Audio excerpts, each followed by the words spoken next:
And we're on. Okay. State your name and spell it. Elaine Nealious. Elaine Nealious. Oh, Lord, Mama. Okay. So, first question. I think what most people want to know is,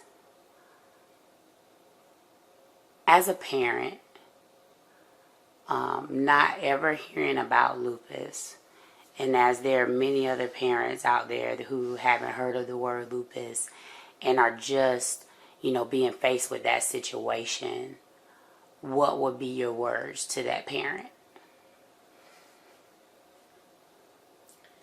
First, take a deep breath and release. Pray and ask God to lead you and guide you. Then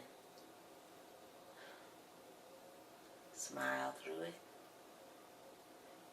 Learn everything that you can. And then know that you're not the first and you're not going to be the last. But that you're strong. And you're strong because God is going to be with you through the whole thing, through everything. Remember that laughter is very important. And keep negative people away. Being a parent of a child that has lupus, it's not challenging because it's lupus. You have to think of yourself as just the parent of that child. That's a child that needs you to love them and to treat them just like you've always treated them. But to look out for them and to help them and guide them, because it's going to be scary for them. So even though you may have a little fear inside of you, know that God is always there. I guess I'm saying that there's no difference in being a parent of a child that doesn't have lupus than one that does. Because all children need to be loved and nurtured and cared for. Okay. Now, with our situation, how was it me first being diagnosed? How was it for you and Dad? Or, I don't know if it's better to say,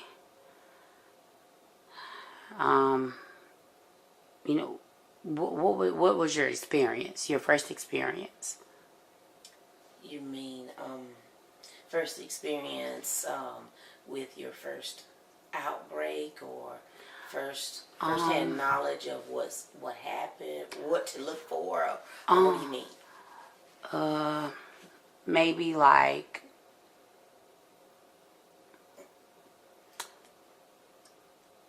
when I first got diagnosed. Okay, well, let's break it down. When I first got diagnosed, and everybody thought I was faking, how did you feel? Even before I saw a doctor, how did you feel? Did you believe, that something was wrong, or was it frustration because you didn't really know what was going on, but you believed that something was wrong? How did you feel? Well, first of all, seeing you go through, like, when your hands would lock or your foot would swell or you'd be so tired and things like that. When that happened, you have to look at it in the context of where we were then. As at that time, you were doing cheerleading, and y'all were doing competitive cheerleading. So we assumed that what you were going through was you were lifting girls up over your head and throwing them in the air and things like that. And so you assumed it had to be associated with something, sports related, some kind of inflammation, from the complications of what you were doing. So, but when you told me that people thought that you were faking, as a mother, that angered me. because my child is in pain, but you think that she would fake or put on to get attention. If you would just think a moment how absurd that is, to think someone would fake in order to get an attention in the pain that you are in. And then I had to step back and say, okay, take a deep breath. It doesn't matter what other people think. And we had to reassure you that what others, people will always have something to say, good, bad, or indifferent. All we need to do is find out what's going on. So in that aspect of it, first, as a parent, you get angered because you don't want anyone hurting your child. But then you have to remember, but God. So first comes anger, then comes understanding. You cannot let anger stay, because if you let anger stay of what people's actions do, you can't help your child and you can't help yourself. So you have to quickly acknowledge, okay, what the situation is. That's not important, what others have to say. But the most important part is finding out what's going on. Okay. And when I think it was Dr. Duncan, when he referred us to Dr. Field, and we started noticing those little red spots right before leading up to that appointment, and we went in the hospital, and just that first visit, how was it, hearing the term lupus, finding out that, your child has lupus, your child has rheumatoid arthritis, your child is nearly on death's door. Like, as parents, how did you and Dad get through those moments? Together. Love. When the symptoms first started occurring, we didn't know exactly what it was, but we got the information. And so then you knew that certain things were going to happen or could happen, because, as you know, with lupus, it affects everyone differently. So we had to take it one day at a time, one moment at a time. And so when you were thrust so fast into the hospital, and, we had to quickly absorb what was going on. And at that time, your platelet levels dropped to 1,000. We didn't focus on 1,000 or, what that was going on right there. What we were focused on was you. Focused on keeping you happy, keeping positive people around you, and a lot of love. If you focus on right there, you got to stay in the moment, because having your child sick and you don't understand everything, but you've got to be there and you've got to put on that positive face for that child. And you pray, and you pray, and you pray. Because guess what? Your child is looking to you, because that's what they're looking at. They're looking at you to see how you're taking what's going on. And if you're afraid, if they can see that over your face, if they can see you're scared, and they see you crying, then they're going to think the worst. So that's going to make it harder for them to heal, harder to try to understand what's going on. So you have to have that understanding face, that loving, and let them see, okay, we're going through this, and we're going to take it one day at a time. So for our situation, apply that to our situation. How was it going through trying to ensure me that, part of it, explaining what's going on, but then also trying to adjust?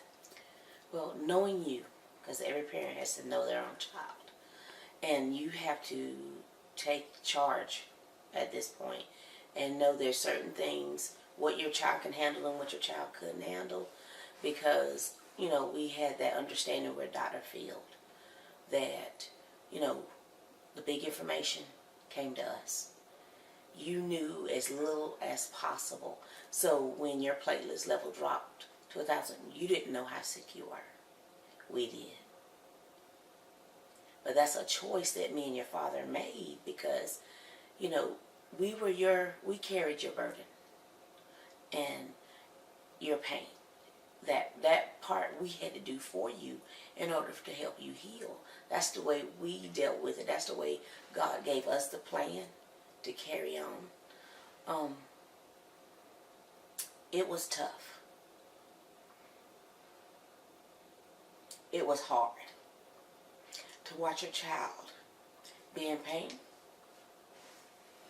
and not be able to touch that child and hold them and make it go away. Like when you were younger, you got hurt. I picked you up. I held you, tickled you, make you laugh. Okay, this is one of these situations. I can't pick you up and hug that pain away. So, excuse me. It's okay. Excuse me. So, this was different. This time, you never saw us cry. You never saw our emotion because we had to give you what you needed.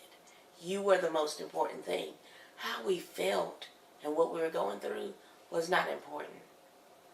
So, those moments when we were alone, we'd held each other and we prayed. Because, we couldn't take that, to everyone else. It's sort of like, we're soldiers. And the first lieutenant and the master sergeant has to protect their troops. And you and Jessica and Mom and our brothers and sisters, they were our troops, We had to keep everybody safe. In order to do that, we had to contain the information. And so it was easy in some ways and hard in others. Knowing what the situation is and watching you when you couldn't walk, when you were, paralyzed and had the paralysis and had to be in a wheelchair or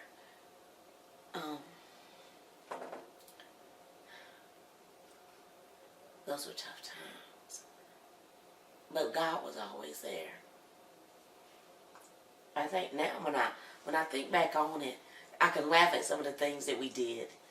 Laughter was a big part of us getting through everything. Because I remember when they put you on such high doses of steroids, and the first thing Dr. Phil said, he said, okay, now her appetite is going to increase. And your dad and I looked at each other and we just bust out laughing because increase? He's like, oh yes, their appetite's increasing. We're like, okay, this baby eats 3 squares and all snacks. So how much more can this increase?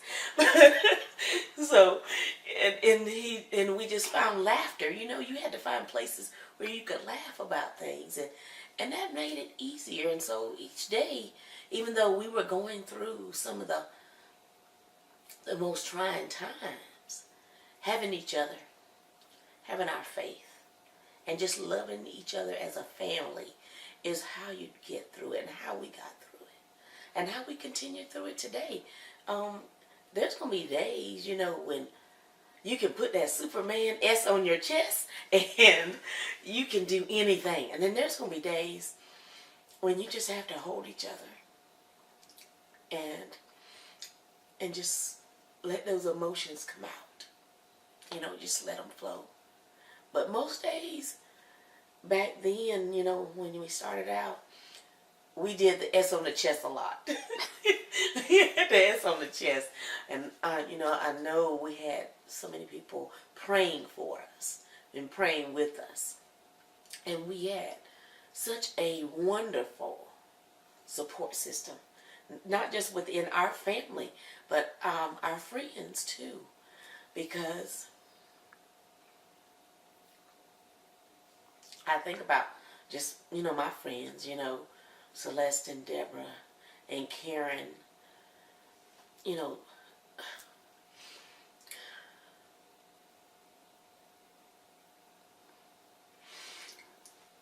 and Alice and Pam and Alice and at that time Gary and Leonard, all the people that God had in my life to help us get through it. And that's just friends, and in our family, whew, laughing and talking.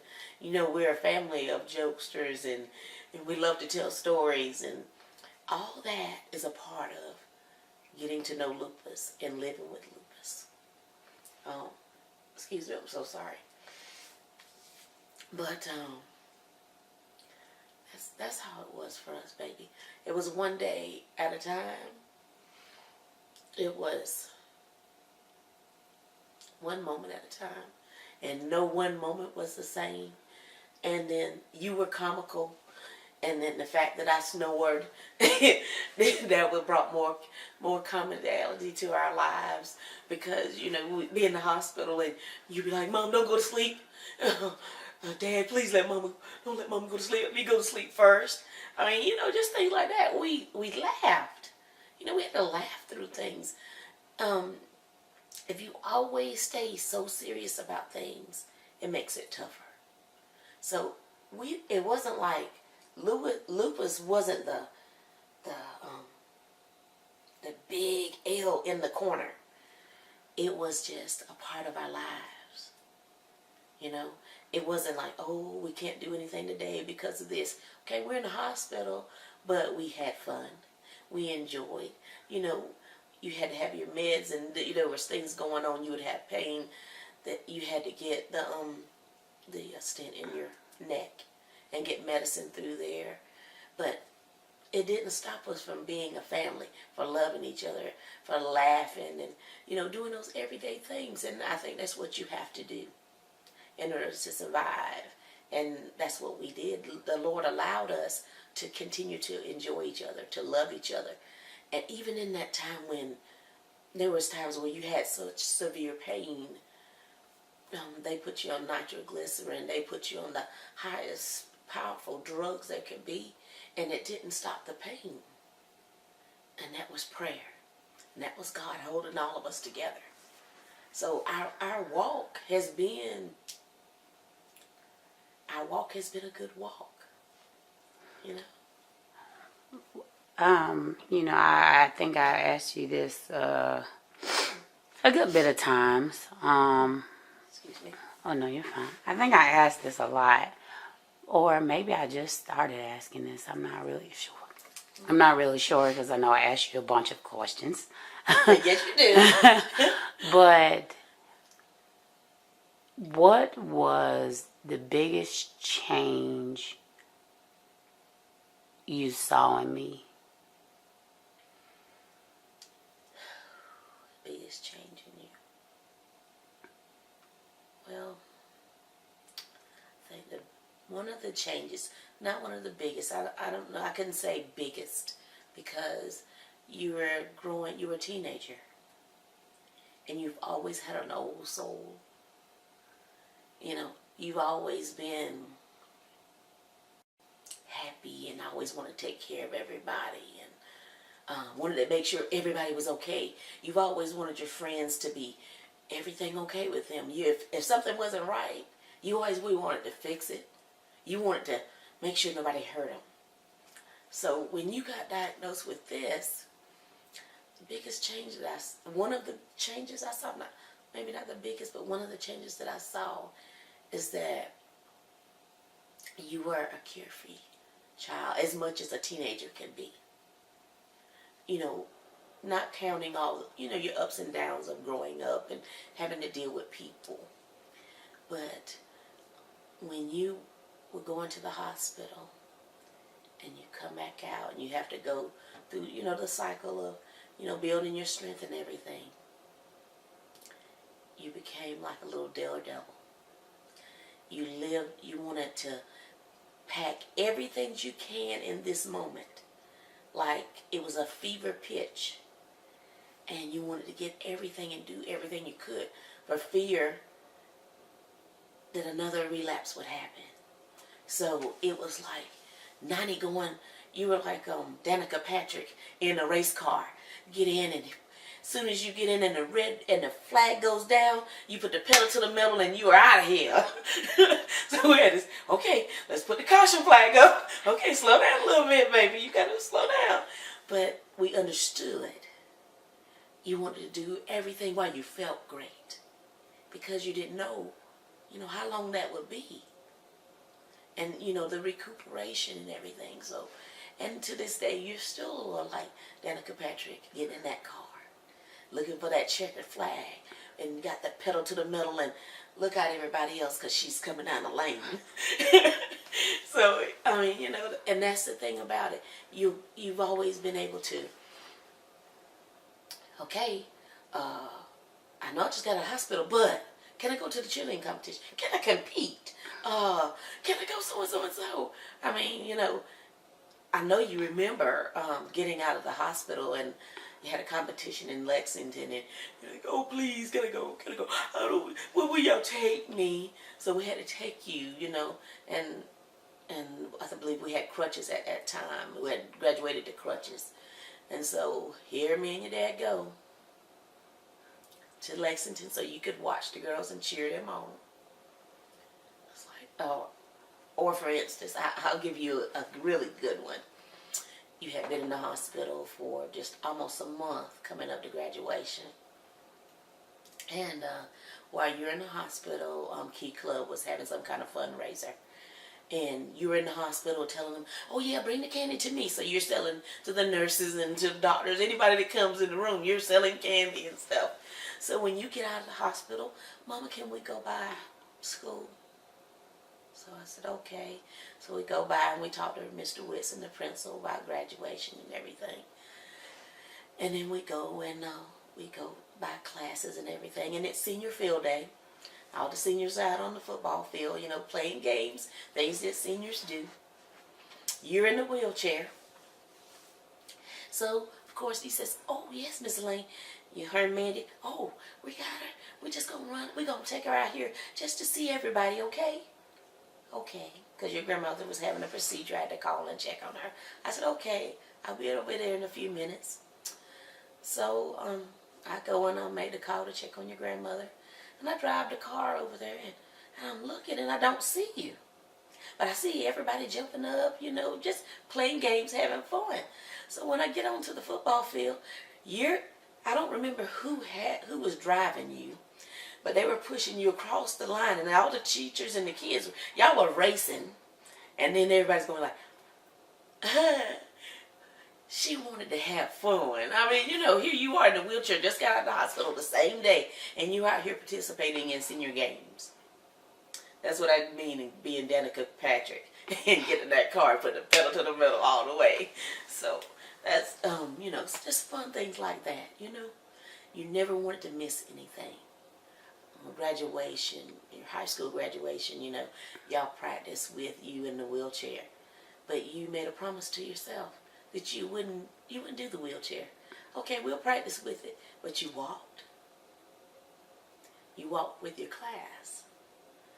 That's the kind of things, if I truly believe if you would have known the full extent of everything that was going on with you, that you wouldn't have been able to let the butterfly blossom and keep going and enjoy what was going on with you, because that's something you shouldn't have been robbed of.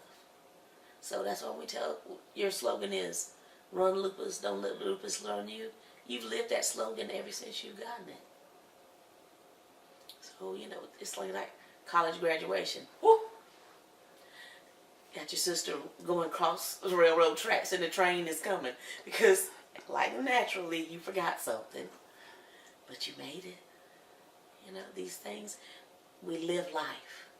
And that's the best part of any person going through anything, is to live life. Not let any disease hold you down or hold you back. It's a part of your life. You have to learn how to live with it, cope and do what you need to do to take care of yourself. But that's not who you are. It's a part of you. Okay. Let me see. So, at this very moment, if there were a group of survivors sitting right here, listening to you right now, whether there's ones that participate or the stories that I've told you, what would be your words of encouragement to those survivors and to their families, who helped get them through this? My words of encouragement would be to live, to love each other, to share. You got to share the pain. You got to share. You can't hold it in. Let that person be able to tell you what's going on, how they're feeling. Because, you have your ups and your downs. You have those moments when you don't feel pretty. You have those moments when you don't feel, you just don't feel like yourself. Let that survivor be able to tell you. Don't get scared because they're telling you how you feel. They're telling you how you feel. That's a happy thing, because you want them to express it, not to hold it in. Because believe it or not, depression does set in when you have to deal with, a sickness that can take you. You can be 100% today and 10% tomorrow. So when they're going through, go through with them. Love them through it. Don't shut your family out. Tell them your good days and your bad days. But guess what? Let that be a small part of your day. You have to departmentalize things. And when you get up in the morning, you say, thank God it's another day. Thank you for letting me feel great today. Acknowledge that you feel great even when you don't, because it helps. Take care of yourself. And you have to take care of each other. Going through anything, the best thing that you can do for each other is to love one another, to share it, to share your feelings, share your ups and downs, and be positive. You can do a lot of things when you're positive. And trust me, a survivor will sometimes, it's not that they get negative, it's that sometimes they just get really tired. And when you're tired, it's easy, not to push on. And that's why they need you. And then sometimes the survivor has to be the one that pushes you. Sometimes you get your fuel from that survivor. You see that survivor moving, survivor, that warrior princess moving and doing and living. And you remember, hey, you know what? That's my child. That's my daughter. That's my son. That's my mother, my sister. And remember that. Don't put the big L on their chest and let that be all that you see and all that you love. It's just one of those things. It's a part of them, but it's not who they are. It doesn't make them who they are. And it won't stop them from being who they are. Your name? Jade Nealious. JadeNealious. Okay, Jade, it's my turn.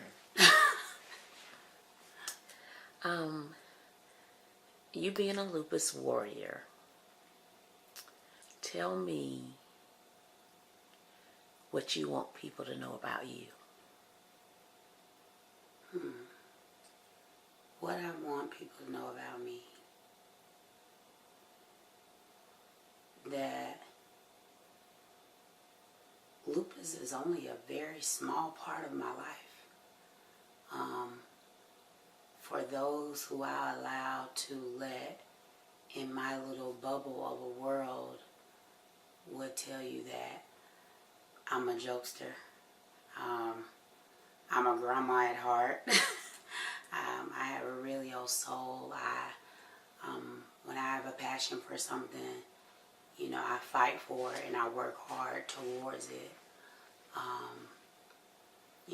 I believe in that fairy tale love, and I believe in family and friends and growth and faith, and I believe, just to live life to the fullest. I know that most people know me because I am a lupus advocate and because I am a lupus survivor, but that's only one piece to the puzzle that is Jade. And to be honest, every day God allows even me to get just a glimpse of what the next piece to the puzzle is. Okay. You said you're a lupus advocate.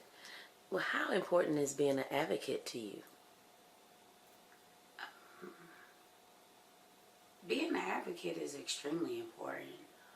More so because there has to be someone willing to stand up despite adversity. And being an advocate, you put yourself out there. You put yourself out there emotionally, physically, mentally. You put yourself out to the public,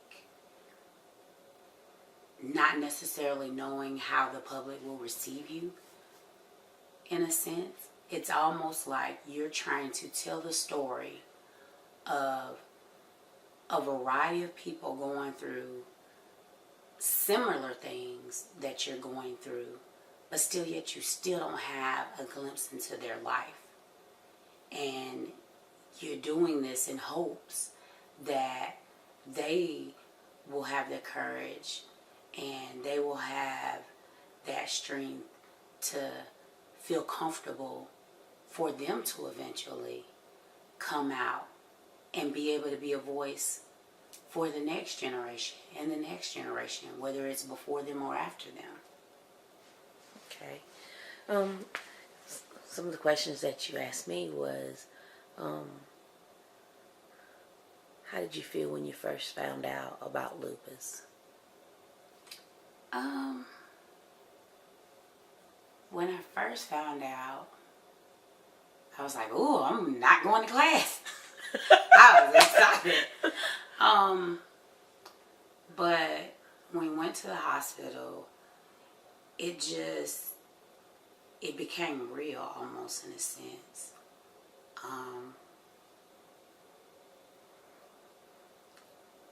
It was hard. I was used to always being on the go. I was used to, if someone called and said, "Jay, come on," I was used to being able to come on. I was used to being able to, just do anything. Whether it was going to my cheerleading practices or going to competition or trying to figure out how I'm going to get my weave right for competition so my curls don't fall and we don't get a point taken against. It went from all of that to trying to accept that you're sick. And I don't know if necessarily it was accepting that you're sick. It was more so accepting how people treated you because of you being sick.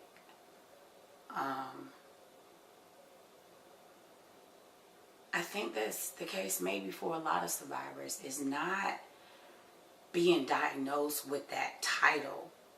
It's what comes behind that title, almost. We know that steroids is one of the treatments used to help lupus survivors, lupus warriors carry on throughout the day. being a teenager when you were diagnosed, and that first dose of steroids took your weight from where you've been, most of your life, this small, petite young lady, to a blossoming, full blooming lady, larger than what you were used to. How did you deal with that? It was hard. I think more so because before lupus, I was one of those ones who, looked at the media and compared myself to the media and was like, okay, I look good. I look good because I'm this little small figure. And when I started gaining weight and I started seeing the severe stretch marks and my face spreading dramatically, when I was in the hospital and when I was with family, it was okay. It wasn't until I went to school that it went from being okay because my family accepted it to being embarrassed because I had to. Teenagers can be very, very mean. I don't really know how else to describe it. But you take someone already having to learn how to deal with this new adjustment in their life. You take them adjusting to that and then going to school and you trying to put on this smile on your face because your parents are telling you to smile and you're strong, and you going to school and your strength is almost just squashed because people are calling you fat and calling you all types of names, and you notice your gain, but it's not until people start ridiculing you.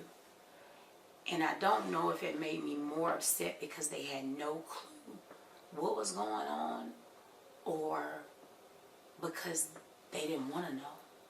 They didn't ask, they didn't try to find out. So when I first started gaining that weight, it was hard because this was my junior year in high school, and as time trickled on, going to college, and you see all these tiny petites, and you're still on steroids, so you still have this weight gain, you still have these severe stretch marks, you still have this pear face. So it was hard, every now and then, but I just did my best to not let it bother me as much. I finally started tapping into the strength that my parents always, I won't say preach, but always reminded me of all the time. I started praying and trying to find that strength, and sometimes I didn't have it, but I put on that face of smile because I knew, for one, well, let me say this. Sometimes I didn't know, but I just knew when I listened to the recommendations of my parents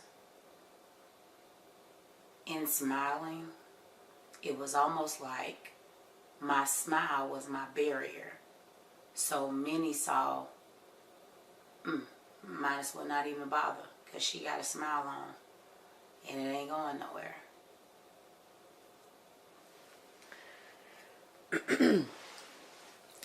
Can you give us some insight on maybe some of the different medications that you've been on? Let's see.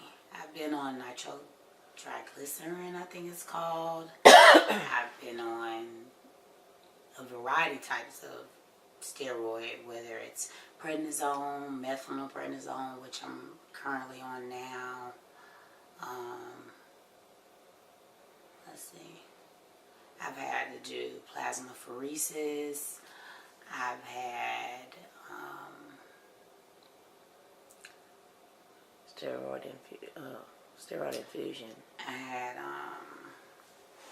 the steroid infusions. It was like, I think maybe 4 or 6 weeks of weekly infusions that I had to have.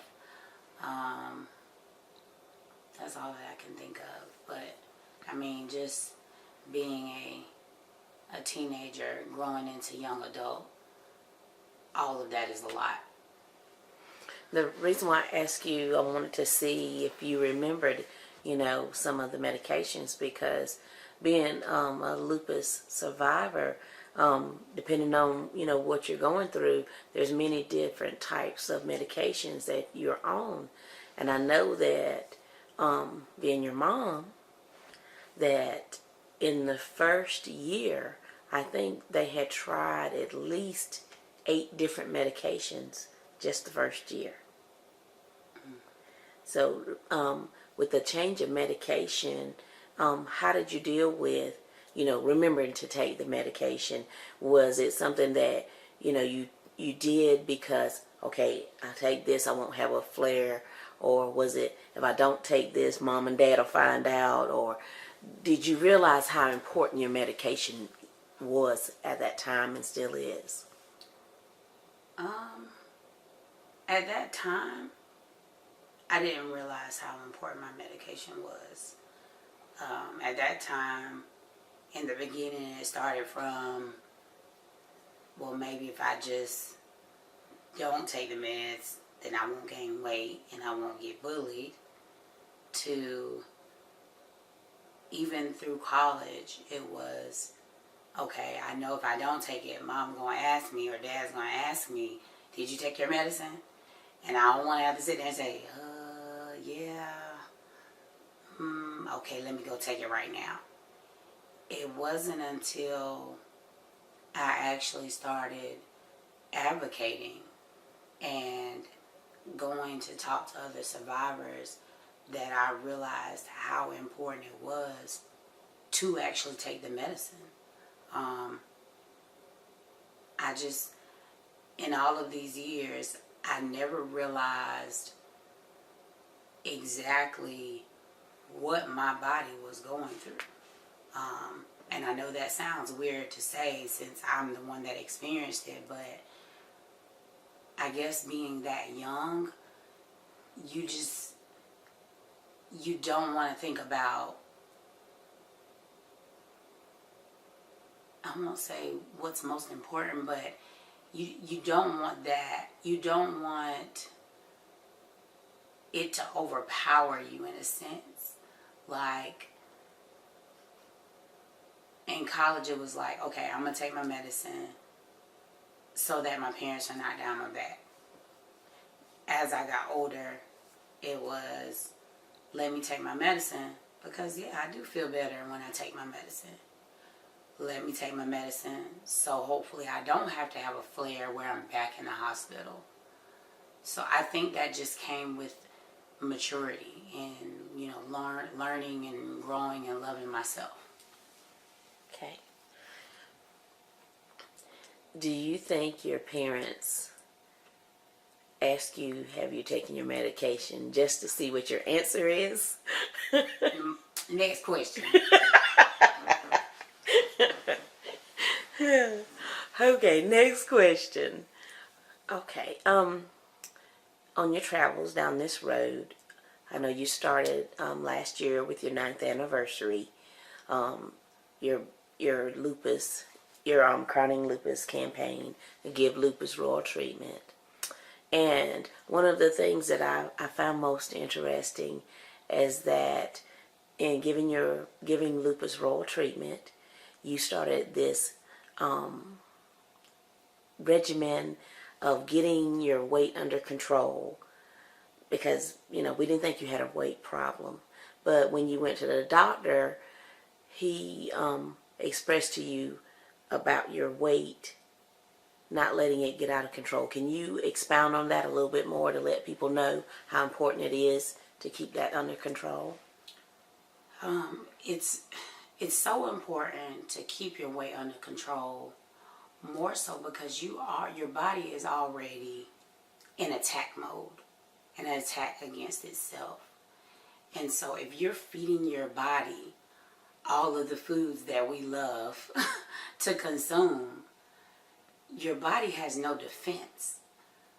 If you factor out all the medicines that we already have to take, you factor out that your body cannot defend itself on greases and saturated fats. It can't defend itself on that. It needs that nutrients and that fiber. It needs all of that to continue fueling your body, in a sense. You know, your body is the car, and what you put in it is the gas. And either you're going to give it some healthy gas that's going to allow that body to keep going and pushing, or you're going to give it some unhealthy, and it's going to make your journey a lot more difficult.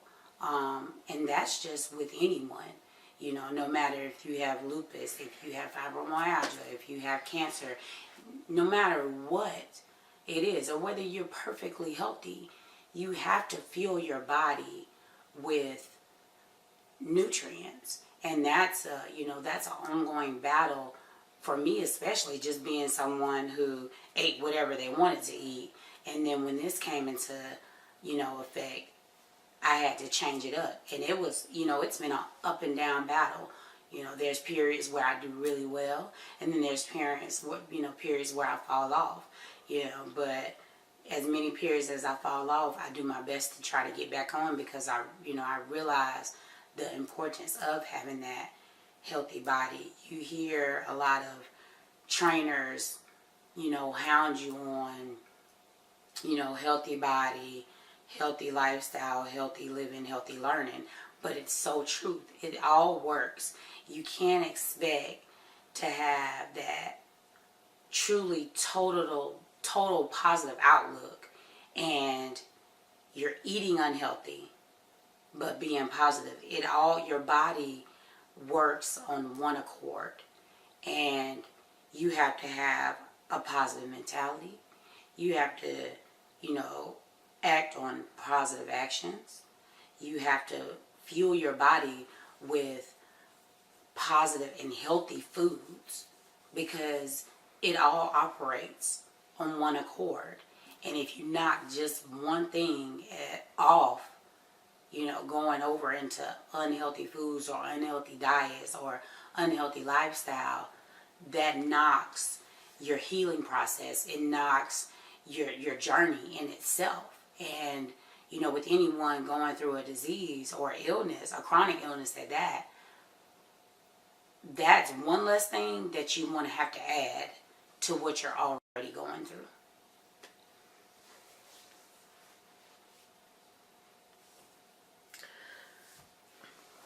Well, excuse me.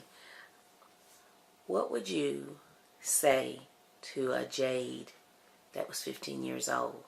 If you could speak to yourself back then from your point of view now, what advice would you give Jade at age 15 that you could give her now at age 26 that you think would help benefit her?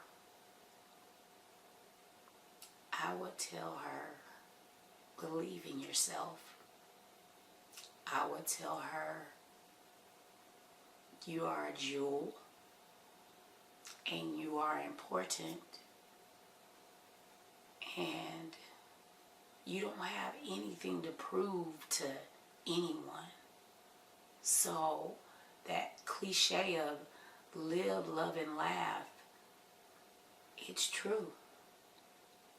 You are beautiful, not just by outer, but God has blessed you with a beautiful inside. And you have to tap into that beautiful inside, not just be reminded of that beautiful inside by your parents and your loved ones, but know it without a shadow of a doubt for yourself. And never allow anyone to name you or title you.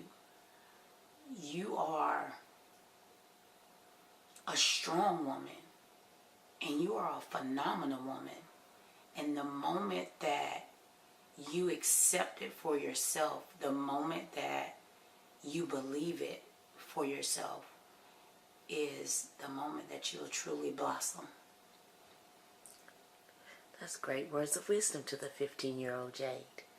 Now, what would you say to parents of lupus survivors, lupus warriors, that you could, words of encouragement that you could give them, or advice on, how to help them deal better with their child having lupus? Words of advice, besides calling my mama. If I had to give them any advice, it would be there for your child. Don't inhibit them. Allow them to experience everything. Allow them to do, everything they can within reason. Allow them to just be themselves. You are their biggest supporter. You are their biggest advocate. You are their biggest fan at times. And you have to know when to put on the hat of mommy or daddy. You have to know when to put on the hat of supporter. You have to know when to put on the hat of fan.